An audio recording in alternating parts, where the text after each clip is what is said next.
போனோம் பிரியமானவர்களே. 31 வயது பெண்மணி, 31 வயதுல நான் எதிர்பார்த்த காரியங்கள் எதுவுமே நடக்கவில்லை என்று தன்னுடைய ஜீவனையை மாய்த்து கொண்டு இறந்து விட்டார்.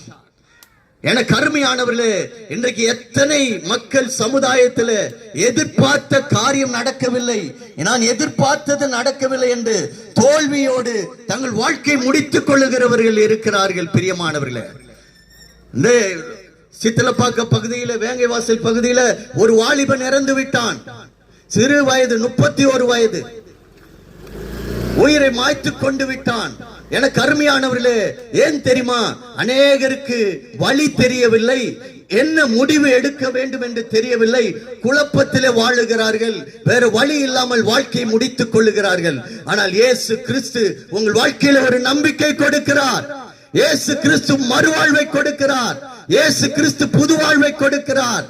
இன்றைக்கு இயேசு கிறிஸ்துவின் நம்பி உங்களுடைய வாழ்க்கையை ஒப்புக் கொடுங்கள். உங்க வாழ்க்கை மாறும், உங்க வாழ்க்கை சீரழியாது, உங்க வாழ்க்கை மாறும், உங்கள் வாழ்க்கை ஆசீர்வாதமாய் மாறும் பிரியமானவர்களே. இதோ நான் வாசல் அண்டை நின்று நான் கதவை தட்டி கொண்டு இருக்கிறேன். கதவு என்றால் இருதயம். உங்களோடு கூட பேசிக் கொண்டு இருக்கிறார்.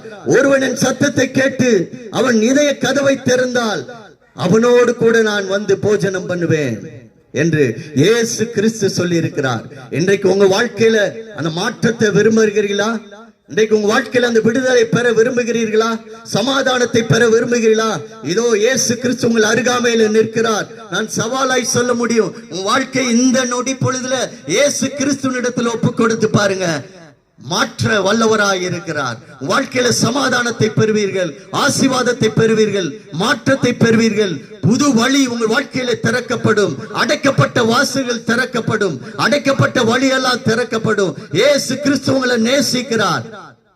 இந்த வேளையில உங்களுக்காக நாங்கள் பாரத்தோடு ஜெபிக்க விரும்புகிறோம்.